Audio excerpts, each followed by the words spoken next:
Kemudian di dalam hadis berikutnya kata Al-Hafidz Ibnu Hajar rahimahullahu taala, wa Nabi Sa'id al-Khudri radhiyallahu anhu annahu qala Rasulullah sallallahu alaihi wasallam. Dari Abu Sa'id al-Khudri radhiyallahu taala anhu beliau berkata, Rasulullah sallallahu alaihi wasallam bersabda, "Idza qalla ahadukum ila syai'in yasturuhu minan nas, فأراد أحد أن يجتاز بين يديه فليدفعه فإن أبى فليقاتله فإنما هو شيطان." متفق عليه. وفي رواية فإن معه قرين. Dan dari Abu Sa'id al-Khudri radhiyallahu taala anhu beliau berkata, Rasulullah sallallahu alaihi wasallam bersabda, "Idza qalla ahadukum ila syai'in yasturuhu." Apabila salah seorang dari kalian salat kepada sesuatu yang menjadi sutrahnya, minan nas, sutra yang memisahkannya dengan manusia, menghalanginya dari manusia. Fa'arada ahadun an yajtaza, kemudian setelah itu ada seseorang yang ingin lewat, ijtaza, dia ingin berlalu, falyadfa'hu. Perhatikannya, arada ahadun an yajtaza baina yadayhi, dia ingin lewat di depan kedua tangannya. Ini kalimat baina yadayhi harus dipahami ya, dalam jarak jangkauan apa? Kedua tangan. Ya. Karena itu jarak sutra. Ya, seorang dengan sutranya dia mendekat. Ya. Dan Nabi berkata, "Man kana yusalli ila sutra falyadnu minha."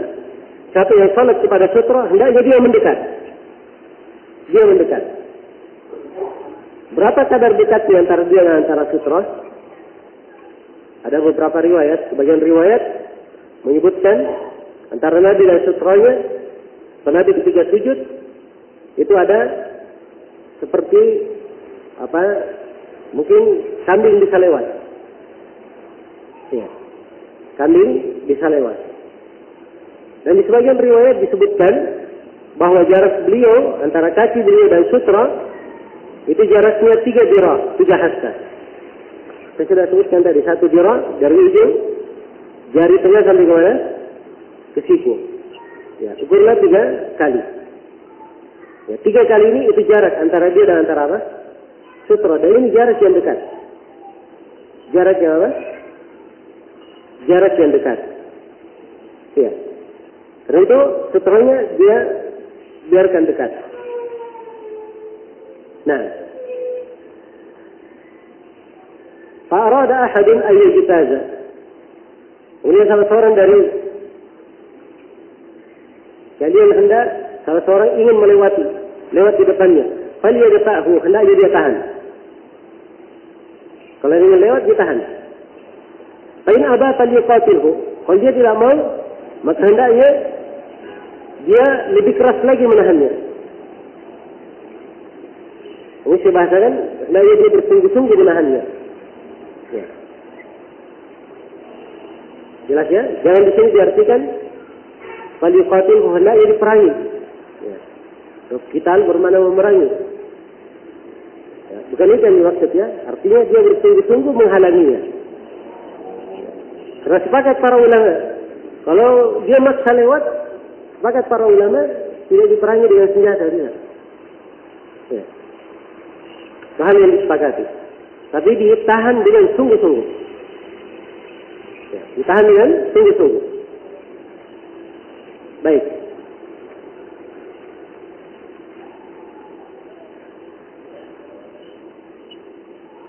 Dari sini kalimat falyadfa'hu, hendaknya dia tahan.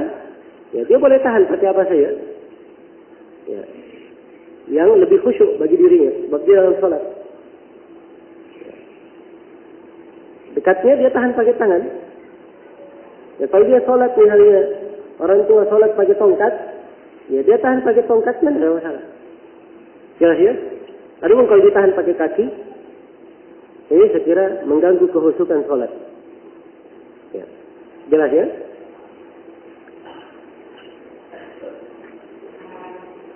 Fa in aba falyuqatilhu.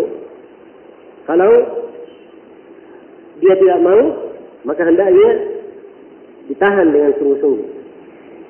Iya. Fa inna ma huwa syaitan. Sesungguhnya dia itu adalah syaitan. Dia itu adalah syaitan. Ya. Nah, syaitan yang seperti ini, yang jauh dari kebaikan, ya, sudah ditahan, masih mau lewat lagi. Ya. Jelas ya? Ini menunjukkan bahwa padanya ada syaitan. Kalau tidak ada syaitannya, begitu ditahan, ya, maka dia akan cari jalan lain. Dia akan cari jalan lain, atau dia akan menunggu. Iya. Demikian. Ini hadis dibawakan oleh Al-Hafidz Ibnu Hajar rahimahullah taala, juga masih dalam rangkaian menunjukkan disyariatkannya sutra. Dan sutra di sini dibuat umum dengan lafaz apabila salah seorang sholat kepada sesuatu yang menjadi sutranya. Ya, hanya disebut sesuatu. Dia disebut sesuatu ini apa? Dari apa dia disebut? Kepada sesuatu yang menghalanginya dari manusia. Iya. Jelas ya? Wabila dia sholat,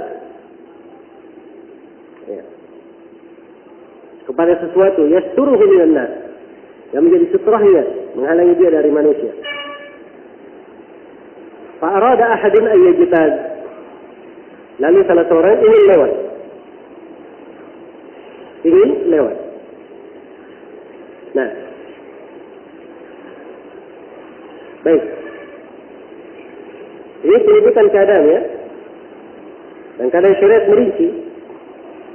Suatu hal kalau terjadi, maka dilakukan begini. Iya. Kalau syariat datang merinci, maka hal tersebut adalah ilmu yang patut kita ketahui sebab banyak terjadi di tengah manusia.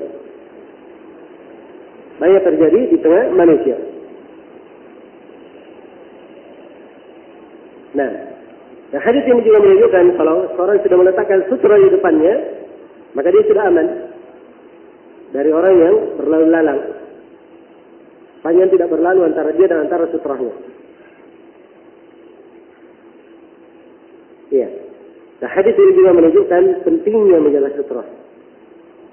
Sampai kalau ada yang lewat, ditahan. Begitu dia ingin melewat lagi, ditahan lebih sungguh-sungguh. Iya. Ditahan dengan sungguh-sungguh. Jelas ya? Al-Qurtubi berkata,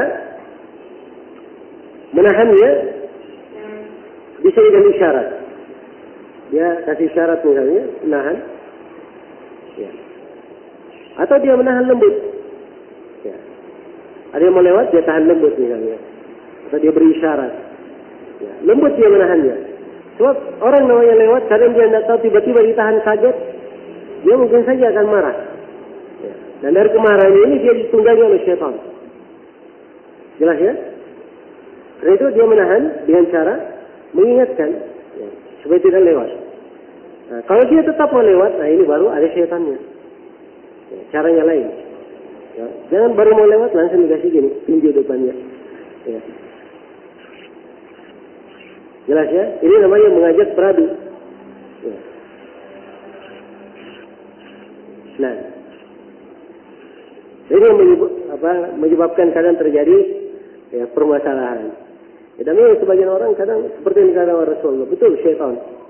Ya, ada pernah ikhwah yang cerita di sebuah kejadian, ada orang sholat. Ya. Kemudian ada yang lewat di depannya. Ya. Mungkin dia mahasiswa baru juga, masih belum banyak ini, ditahan. Ya.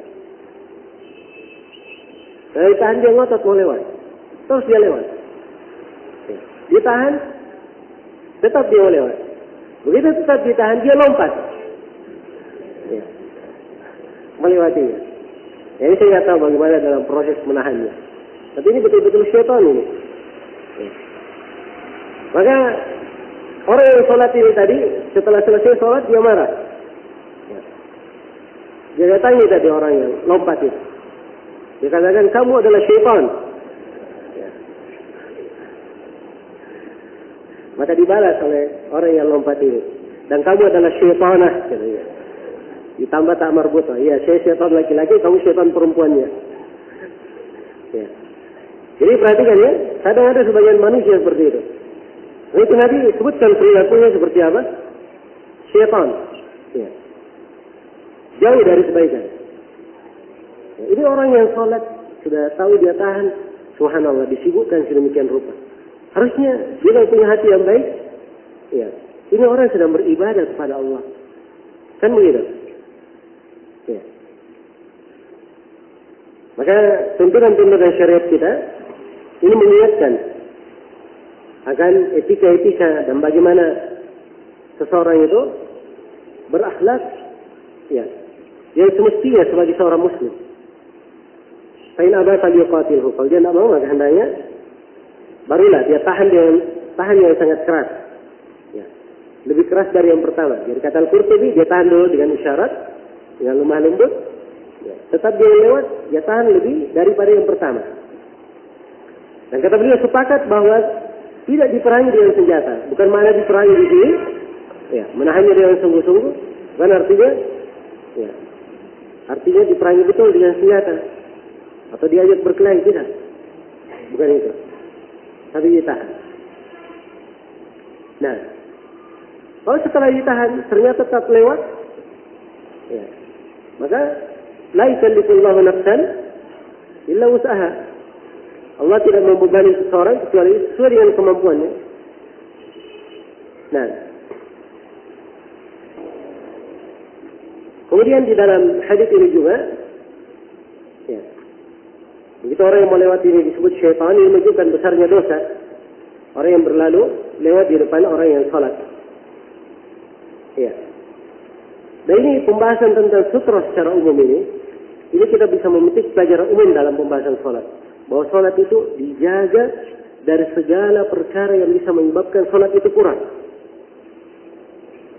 Ya. Salat itu menjadi kurang atau tidak sempurna. Ini dijaga oleh seorang hamba di dalam salatnya.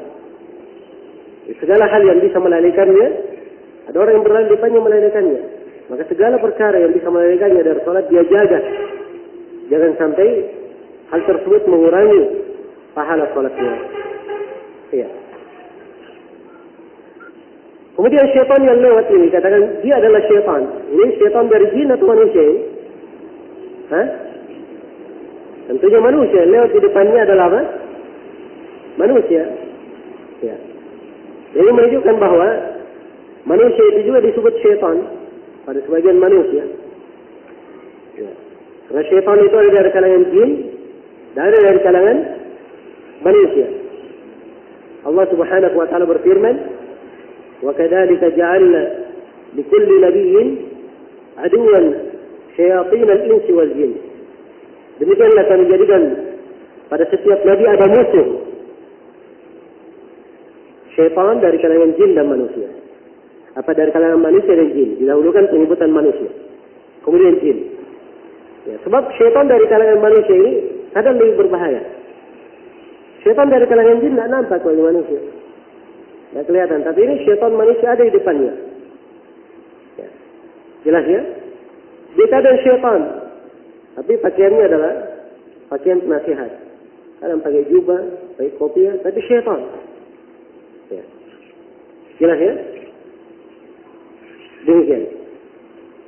Maka ini ada seperti itu dari manusia. Dan Nabi telah sebutkan, dia telah kabarkan ya, tentang fitnah yang terjadi di antaranya adalah du'atun ila abwabi jahannam. Dai-dai yang menyeru kepada neraka jahannam. Ketika ditanya, ya Rasulullah, sifatkan kepada kami bagaimana sifat dai-dai itu. Kata beliau, hum min jildatina, mereka dari kulit kita juga. Wa yatakallamuna bi alsinatina, dan mereka berbicara dengan lisan-lisan kami. Sama, berbicara dengan lisan. Ya. Ini bawa dalil dan juga ada dalilnya. Ya. Dia juga pakai bahasa Arab. Jelas ya, tadi disebut oleh Nabi, dai-dai menyeru kepada pintu neraka Jahannam. Ya. Dan itu, ini pelajaran-pelajaran yang sangat berharga untuk berhati-hati dari segala perkara yang bisa membahayakan. Dari segala perkara yang bisa membahayakan. Nah,